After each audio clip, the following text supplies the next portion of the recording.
The boardroom on the 38th floor of the Meridian Tower smelled like old money and fresh contempt. The kind of room where the artwork on the walls cost more than most people's houses.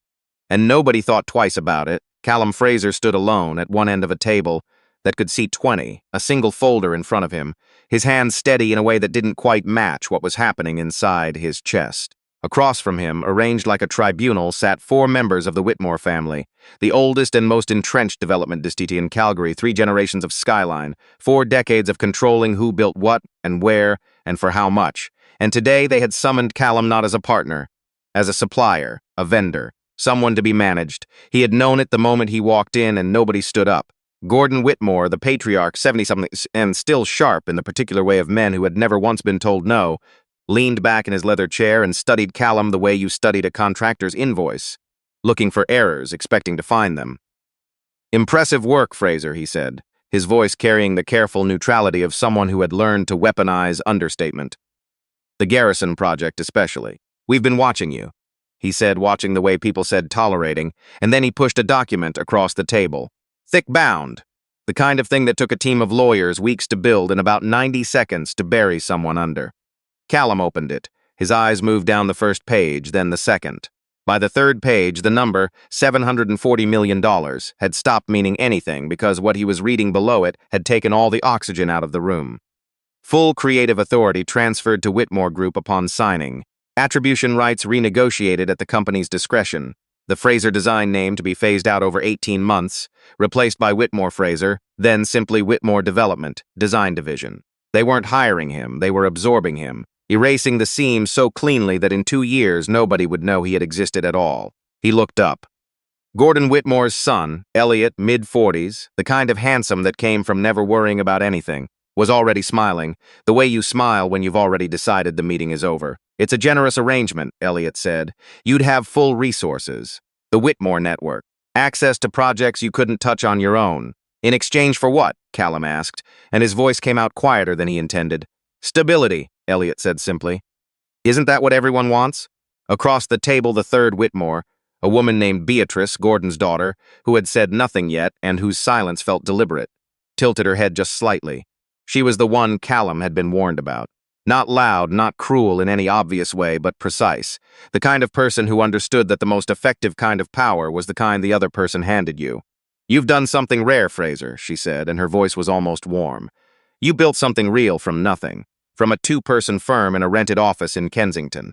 A pause, perfectly placed. "But sustainable is a different question, isn't it? One good decade doesn't make a legacy." There was a small sound from the other end of the table. One of the junior Whitmores. Callum didn't know his name, didn't need to, covering a laugh, and that was when it landed. Not the money, not the contract, the sound. Something Callum hadn't felt since his early 30s settled back into his ribs. The particular weight of being looked at and found insufficient, of being in a room full of people who had already made up their minds and were simply waiting for you to catch up. His hand moved without thinking, reaching into the front pocket of his jacket. His fingers found the edge of his phone. He pulled it out just far enough to see the lock screen. A photo he'd taken on a Sunday morning 3 weeks ago. His daughter Abby sitting on the back steps of their house in Inglewood, 8 years old, eating a piece of toast and laughing at something the neighbor's dog had done. Toast crumbs on her sweater. Completely unaware she was being photographed. He looked at that photo for 2 seconds, maybe 3, and something shifted. Not anger. Something quieter. Something that had been there the whole time, buried under the number on the page and the weight of what walking away would mean. He closed the document. The sound it made in that room, soft, precise, final, was small. But it stopped everything. He slid it back across the table.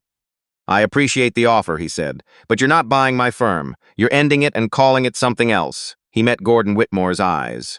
"I didn't spend 11 years building something so it could disappear." No one laughed this time. He stood, buttoned his jacket, and walked to the door. Beatrice Whitmore's gaze followed him the whole way. He could feel it, and he didn't look back. The elevator took forever.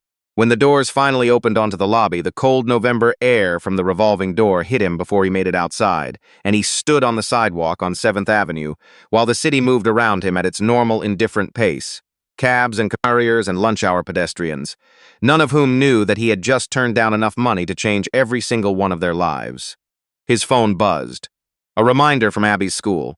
The parent-teacher interviews he'd rescheduled twice. Tonight at 6. He stood there for a moment, feeling the specific vertigo of a decision that couldn't be unmade, and then he put his phone back in his pocket and started walking toward the parkade. The house in Inglewood smelled like something she'd been attempting to bake. He could tell before he got the door fully open, that particular combination of butter and good intentions and something slightly burnt on the bottom rack. "I made brownies," Abby called from the kitchen, not looking up from what she was doing. "They're not great. They smell great," he said. "They're lying to you." He set his bag down by the door and shrugged out of his coat. The hallway was scattered with the evidence of an 8-year-old's afternoon, a backpack half unzipped, one shoe on its side, a library book face down on the floor. He left it all exactly where it was. In the kitchen, Abby was standing on the step stool she still used, even though she was probably almost tall enough not to need it, cutting brownies into uneven squares with the focused seriousness of someone performing surgery. She had flour on her left cheek. He had no idea where it had come from, given that brownies didn't require flour, and he didn't ask. "How was school?" "Long," she said. "We had an assembly. It was about recycling, but also somehow about being kind." "I don't think the vice principal knows the difference." He sat at the kitchen island and watched her work. "How was your thing?" she asked without looking up. "Long," he said. She looked at him then. Just a glance, quick and sharp, the way she always looked at him when she was deciding whether to ask more. She'd been doing that since she was 5.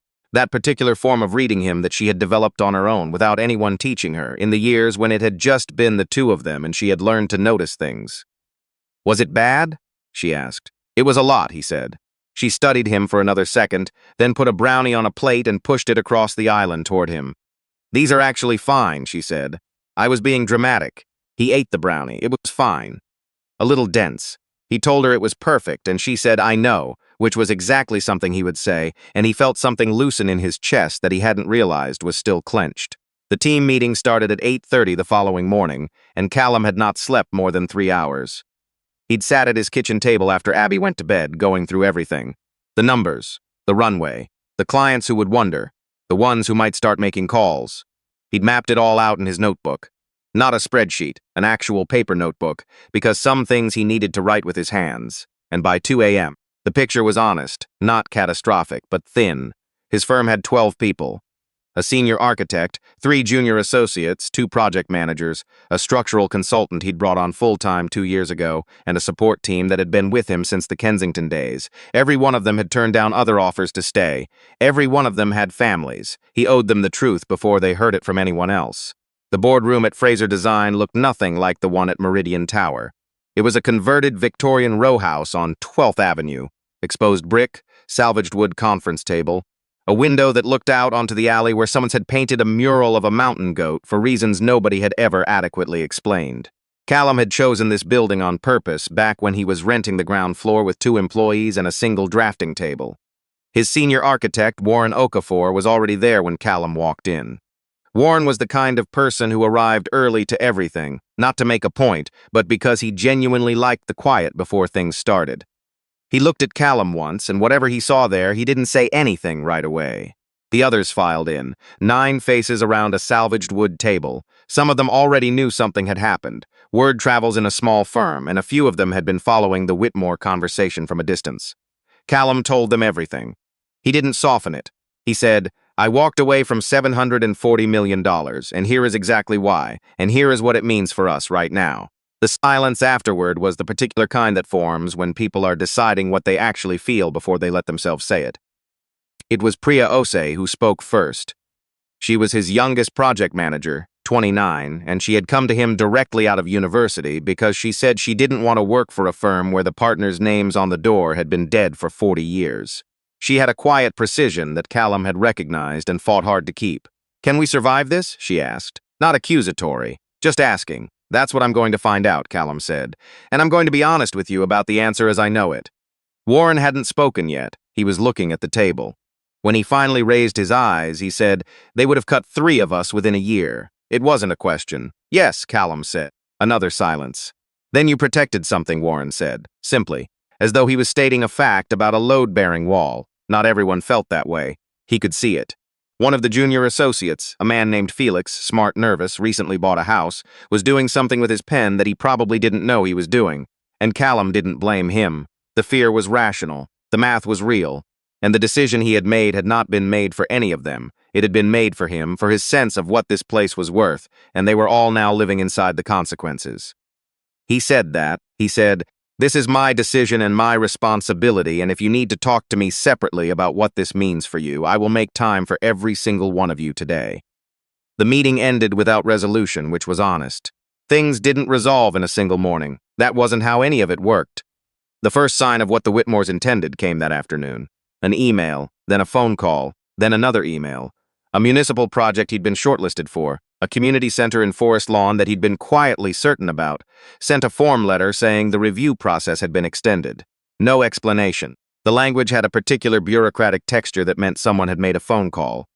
By the following morning, 2 more things had happened in the same quiet way. A referral from a long-standing contact dried up without explanation. A developer he'd worked with twice before, good relationship, no friction, sent a message saying he'd decided to explore other options for his next project. Formal, apologetic in the way people are apologetic when someone else is making them do something they don't want to do. Callum sat at his desk and looked at his notebook. He understood what this was. The Whitmores weren't trying to destroy him. That would require more effort than they were willing to spend on someone they had already dismissed. They were simply applying pressure to the places where he was weakest, using the network they had built over 4 decades. A quiet word here, a withheld endorsement there, and waiting for the structure to show its cracks. It was an elegant kind of cruelty, the kind that left no fingerprints. Priya knocked on his office door that afternoon and came in without waiting, which meant she had something urgent. She set her laptop on his desk and turned it to face him. 3 inquiries canceled in the last 24 hours, she said. Same timing, different companies, no stated reason. He looked at the screen. He already knew. "They're not going after us directly," he said. "They don't have to," she said. He leaned back. On the wall across from his desk was a framed rendering. The first major project he'd ever won. A mixed-use development in Bridgeland that had taken 18 months and nearly broken him financially before it turned into the thing that changed everything. He kept it there not as nostalgia but as evidence. Evidence that the gap between almost didn't exist and built something real was shorter than anyone told you it was going to be. "Give me 72 hours, he said. Priya looked at him steadily. "What are you going to do?" "Something I should have done 6 months ago," he said, but wasn't ready to show anyone yet. He had been working on it quietly for 3 years. Not full-time. He didn't have the luxury of full-time, but in the margins. Early mornings before Abby woke up. Late nights after she went to sleep. Weekends when she was at her grandmother's place in Red Deer. It had started as a question he kept returning to. Why did affordable housing keep failing in Canada's mid-sized cities, not for political reasons, but architectural ones? Why did the buildings that were supposed to help people feel inhuman, cold, fluorescent-lit and noise-riddled, when the technology and the understanding to do otherwise had existed for decades? He'd built an answer, not just a concept, a replicable system. A modular design framework that could be adapted for different climates, different community sizes, different funding structures. Already tested in a small pilot in Lethbridge that had gone quietly very well. Already noticed quietly by 3 municipal housing authorities and an affordable housing nonprofit in Toronto that had reached out to him through a mutual contact 6 months ago. He had conversations ongoing with a federal housing accelerator program that he hadn't told anyone about yet. Not because he was hiding it, but because he was waiting until it was real enough to be worth saying out loud. It was real enough now. The next 72 hours moved the way that kind of work always moved. Not dramatically, but with a relentless forward momentum that had its own logic. Calls at 6 in the morning. Documents sent. Agreements initialed. By the time he slept, he had 3 letters of intent. A confirmed co-development partnership with a non-profit housing trust out of Edmonton, and a meeting scheduled with a federal program officer in Ottawa for the following week. None of it was public. All of it was real. The second meeting at Meridian Tower was not something Callum requested. The Whitmores called it. That detail mattered to him. He arrived at the 38th floor and walked into the same room. But this time he didn't stand at the end of the table. He pulled out a chair near the middle and sat down before anyone invited him to, which caused a small shift in the room that nobody acknowledged and everyone noticed. Gordon Whitmore came in first, then Beatrice, then Elliot. The junior members didn't appear this time, also a detail. For a moment, nobody spoke. Then Beatrice said, with her characteristic precision, "You've been busy, so have you," he said. A beat. "We heard about the housing project," she said. Her tone was careful in a way it hadn't been in the first meeting. "The federal connection." "You heard about part of it," he said. He opened his bag and set a folder on the table. Not thick, not designed to intimidate. Just clean. A project summary, a partnership overview, 2 letters of intent, and the pilot results from Lethbridge. He slid it across. Beatrice opened it. Gordon leaned in to read over her shoulder, which Callum suspected he'd never done before in a meeting and didn't particularly enjoy doing now. Elliot said nothing, which was also new. The room was quiet for longer than Callum expected. Gordon Whitmore looked up first. Something in his expression had shifted, not humbled exactly, because men like Gordon Whitmore didn't arrive at humility easily but recalibrated. Forced to adjust. You've been sitting on this, he said. Not quite accusatory, almost something like respect. I've been building it, Callum said. There's a difference. Beatrice set the folder down slowly. She looked at him with that same careful attention she'd turned on him in the first meeting, but the quality of it was different now. What do you want, Fraser? She asked. And he took a moment before he answered, not because he didn't know, but because he wanted them to sit inside the question for a second. To feel what it was like to be the one waiting. I want my firm to remain my firm, he said. My name, my decisions, my people, and I want a partnership structured as an actual partnership. Not an acquisition with different paperwork. Gordon made a sound that wasn't quite a response. Callum continued, You wanted access to what I've built. I understand that. But what you've built isn't portable. It's not something you can buy and take home. It only works because of the way I built it and the people I built it with. He kept his voice even. You can work with us, or you can keep doing what you've been doing this week. But I'd suggest the first option is more efficient. Elliot looked at his father. Gordon looked at Beatrice. Beatrice looked at Callum. We'll need to discuss terms, she said finally. That's expected, he said. He stood, gathered his folder, buttoned his jacket. He was nearly at the door when Gordon Whitmore said, not loudly, You're not what we expected. Callum paused. He turned back just enough to answer. No, he said. I know. The parent-teacher interview was on a Thursday evening in a gymnasium that smelled like rubber flooring and an industrial cleaner that the school had probably been buying from the same supplier for 30 years. He sat across from Abby's teacher, a younger woman with patient eyes and an organized desk, and heard that his daughter was doing well in reading and math, that she was funny in a way that sometimes required redirecting, that she had recently written a creative writing piece about a girl who builds a house on the moon, and the teacher had kept a copy because she wanted Abby to have it later. On the drive home, Abby sat in the passenger seat eating the crackers she'd brought for the wait, and she asked him what the teacher had said. That you're doing great, he told her. She probably said I talk too much, Abby said, unconcerned. She said you're funny. Same thing. He parked in the alley behind the house, and they went in through the back door, the way they always did. She kicked off her boots in the mudroom, and he hung his coat, and they moved around each other in the kitchen with the ease of people who had been navigating the same small space for years, knowing where the other person was without having to look. She made herself a cup of hot chocolate and brought him one too, which she'd started doing a few months ago without comment or announcement, just as though it was a thing that had always happened. They sat at the kitchen table. Is your firm going to be okay? She asked. She was looking at her mug. He looked at her. At the way she was still looking at her mug, which meant she'd been thinking about this and hadn't wanted to ask until now. Yeah, he said. I think so. You think so or you know so? I think so enough that it feels like knowing so. She considered this. That's not the same thing. No, he admitted, but it's honest. She looked up at him then, and something in her expression, the slight furrow of concentration, the way she chewed her lower lip, was so entirely her own, so entirely the person she had been becoming for 8 years without anyone asking her to, that he felt it somewhere below words. Hard things take time, she said, then looked mildly embarrassed by this, as though she'd accidentally said something too serious. That's what Grandma says. Your grandma is usually right. Don't tell her that. He laughed. Actually laughed, the kind that comes without warning, and she grinned and went back to her hot chocolate, satisfied in the way she always was when she'd made him laugh when he needed it. In the weeks that followed, the pressure the Whitmores had been applying didn't vanish overnight. These things never did, but it shifted. Inquiries that had gone quiet came back. The forest lawn project moved forward. Warren told him over coffee one morning that he'd been talking to Felix, and Felix had decided to stay, and Warren said this with the quiet satisfaction of someone who'd been working a problem without being asked. The partnership agreement with the Whitmores took 3 weeks to negotiate and ended up looking nothing like the original contract. Callum's name stayed. His people stayed. The housing framework remained his and was licensed under a co-development structure that meant Fraser Design would be on the door of every project that came from it. Beatrice had pushed back on 2 provisions.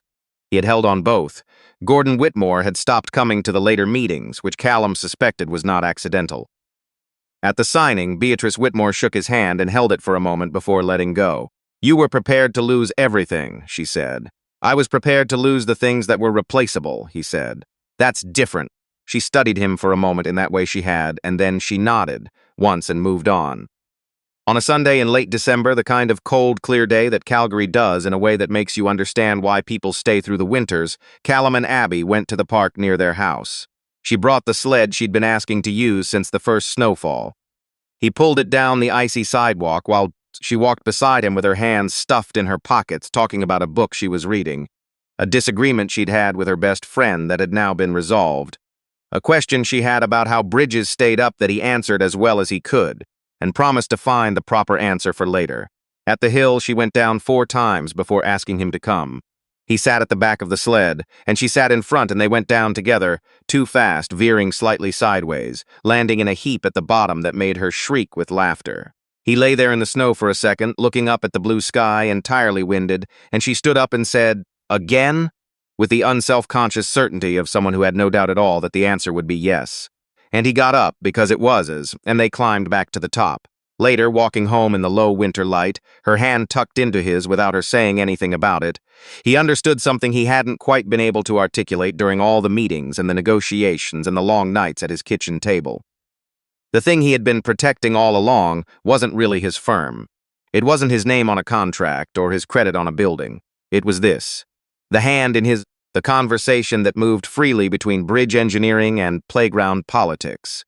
The hot chocolate that had started appearing on the table without being requested. The fact that when things got hard, he was still the person she came home to, and that he was still there, fully, without having traded the real version of himself away for something that looked like security, but would have cost him the only kind that mattered. He hadn't walked away from $740 million.